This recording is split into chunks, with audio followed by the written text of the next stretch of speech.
జయమల్ని గారు ఇప్పుడంటే item songs చేసే అమ్మాయిలంతా ఏదో జీరో సైజ్ అంటారు, జీరో కట్ అంటారు, అది అంటారు, ఇది అంటారు.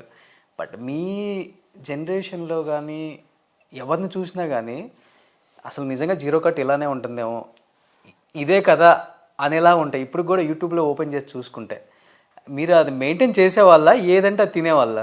లేదండి, నేను ఫస్ట్ వచ్చేటప్పుడు మీరు చూస్తే తెలుస్తుంది, ఇవి జగన్మోహినప్పుడు కూడా పుట్టనే ఉండదు, చిన్నపిల్ల కదా. ఎవరికైనా 18-20 ఇయర్స్లోనే ఆ వెయిట్ అనేది పెరుగుతుంది.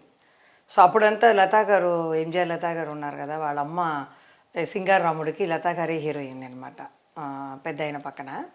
అప్పుడు చెప్పేవాళ్ళని, ఏంటి ఈ అమ్మాయి ఇంకా సన్నగా ఉంది, మీరు ఇలాంటి స్వీట్లు, ఐస్ క్రీము, హల్వా ఇవన్నీ చేసి ఇవ్వండి, కొంచెం కావాలి కదా. పాడి పండ్లు కూడా ఇంతనే ఉంటాను. పాడి పండ్లు చూసారా, చాలా మంచి స్టోరీ అది, అలాంటి స్టోరీ. అప్పుడు చెప్తారనమాట, అప్పుడు లావ్ అవ్వాలి అనుకున్నాము, తర్వాత పిక్చర్ ఇప్పుడు చూస్తే ఎంత లాగా ఉన్నామే, ఎట్లా ఆడాము మనం అని. ఆ స్పీడ్ మాత్రం తగ్గలేదు, అది ఒప్పుకోవాలి నేను. తర్వాత ఇప్పుడు చూస్తే నేను కొంచెం తగ్గాలనుకున్నాను, వెంటనే తగ్గి అన్నం ఇంత తినుకుని కూరగాయలు ఎంత పెట్టి ఒక 6 kg తగ్గించాను అనమాట. ఓకే. లేకపోతే హైదరాబాద్ వచ్చేటప్పుడు చాలా లావుగా ఉండేవాడు నేను కూడా.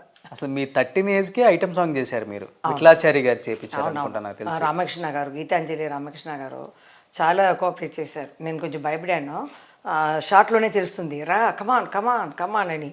ఒక నడిచి రావటం, ఆయన చెయ్యి పట్టుకొని భయం, అది ఆయన చాలా.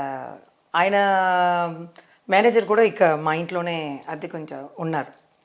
అప్పుడు నాకు బర్త్డే అనగానే ఒక లిప్స్టిక్ ఇచ్చారు, అమ్మాయి దీన్ని పట్టుకో, నీ ఎప్పుడైనా ఒక స్టార్ అవుతావు అని చెప్పారు. ఆయన ఇప్పుడు ఎలా ఉన్నారా, ఎక్కడ ఉన్నారో నాకు తెలీదు, రామకృష్ణ గారు. తర్వాత చిన్న చిన్న విలన్ వేషాలన్నీ వేసేవారు. తర్వాత ఆయనతోనే నేను యాక్ట్ చేశాను. అప్పుడు చెప్పారు, నేను చెప్పాను కదా నువ్వు పెద్ద ఆర్టిస్ట్ అవుతావని, ఫస్ట్ లిఫ్ట్కి నేనే కదా ఇచ్చాను అన్నారు. ఫేస్ కొంచెం లెఫ్ట్ టర్నింగ్ ఇచ్చుకోండి, చూడండి. ఇప్పటికి ఇలా రెడీ అయ్యారంటే అప్పటికి ఇప్పటికి ఎప్పటికీ స్టారే మీరు. సంతోషం. అది మన లోపల ఉండాలి. అవునండి. కొంతమంది అంటారు ఏముందిలేండి, ఎవరు చూస్తారులేండి. అవునండి.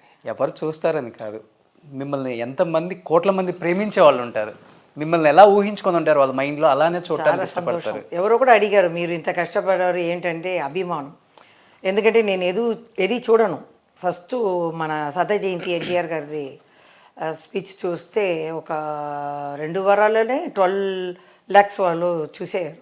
సరే కమెంట్ ఏమి ఇచ్చారు, అదే కదా మనకు కావాలని చూశాను. అమ్మా తల్లి ఎంత బాగున్నావు, మళ్ళీ రా అంటున్నారు. ఇంకా ఇల్లు 3 రూమే చూపించాను, ఎందుకంటే ఒక రూమ్లో మా అత్తగారు నిద్రపోయారు, ఒక రూమ్లో ఏమో సొంత వాళ్ళు వచ్చి ఉన్నారు, చూపించాల. ఇంత చిన్న ఇల్లులో ఉన్నావే, దేవుడు నిన్ను చల్లగా చూడాలి, ఆరోగ్యం చూసుకోండి అని మా బ్రదర్ కూడా చెప్పరు. సంపాదించినప్పుడు వచ్చే జనాలు వేరు, ఇప్పుడు మనం పెళ్ళి అయ్యి సెటిల్ అయిపోయాం, వాళ్ళు కొంచెం చేంజ్ చేసింది, కానీ ఈ అభిమానులు అలాగే పెట్టుకున్నారు. ఇప్పుడు హైదరాబాద్ వచ్చినా కూడా నేను ఉండి అందరినీ చూశాను. మెగాస్టార్ చిరంజీవి గారిని ఫస్ట్ చూశాను, నా పేరు చెప్పగానే అపాయింట్మెంట్ ఇచ్చారు.